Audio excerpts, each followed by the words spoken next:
Hello, good morning. Let's continue our chapter control and coordination. In the previous class, we have already discussed about gibberellin, cytokinin, and auxin. And these three are the growth promoter hormone. Now, in this class, we have discussed ethylene and abscisic acid. And these two are the growth inhibitor hormone. Now, first I want to discuss about abscisic acid. Abscisic acid is also known as stress hormone, मतलब इसको हम लोग stress hormones भी कहते हैं। इसके function बहुत सारे हैं, क्योंकि एक ये ग्रोथ इनिबिटर हार्मोन है। ऑलरेडी मैंने बताया ग्रोथ प्रमोटर मतलब ग्रोथ को क्या करेंगे, बढ़ाएंगे, और ग्रोथ इनिबिटर क्या करेंगे, उसके ग्रोथ को कम करेंगे। यानी कि इसको हम बोल सकते हैं कि ये एंटी ऑक्सिन और एंटी जिब्रेलिन भी इसका नाम है।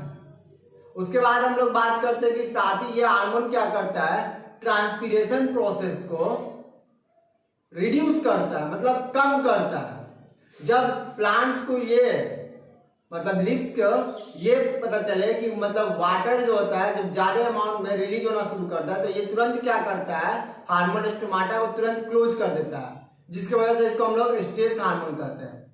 इसके साथ ही ये क्या करता है, एब्सेशन जोन भी बनाता है। जैसे क्या होता है कि रूट जो होता है और जो मॉइस्चर जो होते हैं, ये अच्छे से अगर वर्क ना करे, मतलब कि फेवरेबल कंडीशन ना दे प्लांट्स को, तो ये एक एब्सेशन जोन बनाकर अपने पार्ट्स को मतलब ऑर्गन्स को क्या करता है, एक जोन बनाकर उसको सेपरेट कर देता है, मतलब अलग कर देता है। यही होता है एब्सेसिक एसिड हार्मोन से।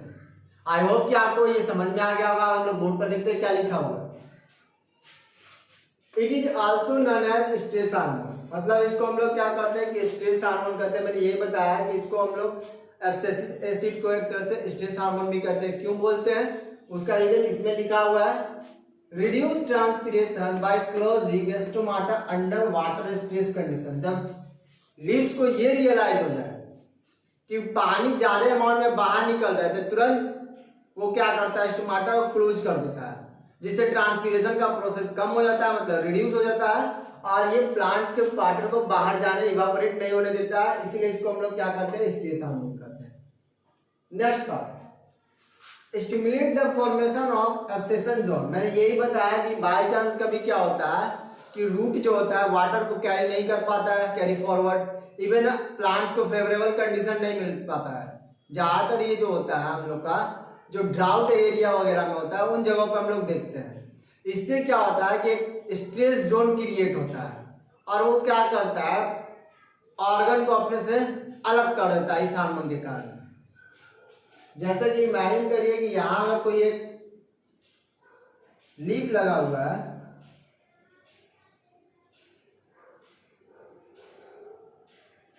तो यहां पर एक एब्सेशन जोन क्रिएट होगा, और क्रिएट होने के बाद ये क्या करेगा, यहां से इसको इस लीव्स को अपने से अलग कर देगा इस हार्मोन्स के कारण।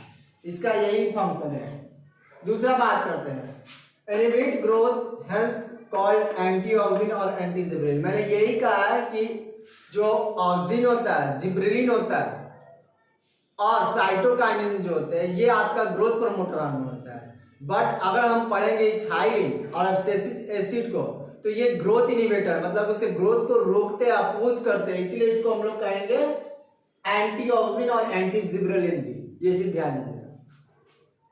आई होप कि आपको इसमें कुछ प्रॉब्लम नहीं होगा। अगर इसमें आपको जो भी प्रॉब्लम है, आप हमें पूछ सकते हैं हमारे कमेंट बॉक्स में। जल्दी से इसका स्क्रीनशॉट लीजिए। हम लोग इसके फाइनल पार्ट की तरफ चलते हैं, जो कि है इथाइलिन।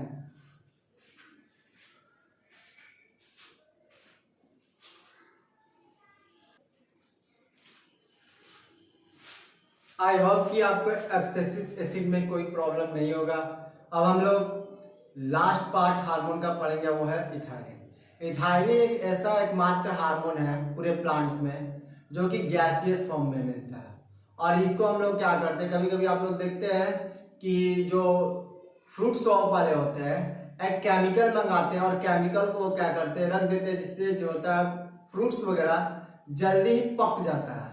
यानी कि इथाइलिन का जो काम होता है वो प्लांट्स को पकाने में काम करता है। मतलब कि मान के चलिए कि मैंगो है जो कच्चा है, अनराइप है, उसको उस केमिकल के रख देंगे साथ में, तो वो तुरंत क्या हो जाएगा, राइप हो जाएगा। यानी कि फ्रूट ग्रोथ में मदद करता है और राइपनिंग में भी मदद करता है। इवन अब ये पकने के बाद आपका पहले का एज और पकने के बाद के एज में कुछ डिफरेंस दिखता है, जिसकी वजह से इसको हम लोग, इसके कारण एज सेंसेशन भी होता है। आइए हम लोग देखते हैं, ये लिखा हुआ है इथाइलिन गैसियस हार्मोन, मैंने यही बताया कि इसको हम लोग एक गैसियस हार्मोन भी कहते हैं। फंक्शन ऑफ इथाइलिन, बताइए इथाइलिन का क्या फंक्शन है? Promote fruit growth and ripening, मैंने यही बताया कि ये केमिकल मतलब गैस के फॉर्म में होता है।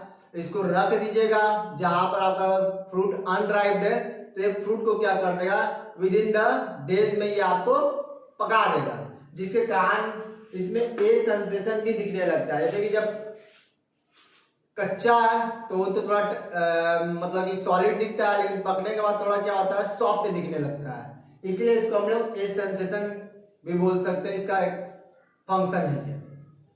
अब हम लोगों ने क्या करा कि ग्रोथ प्रमोटर हार्मोन्स के बारे में पढ़ लिया, ग्रोथ इनहिबिटर हार्मोन्स के बारे में पढ़ लिया, यानी कि हम लोग का केमिकल कोऑर्डिनेशन इन प्लांट्स ये पार्ट खत्म हो गया।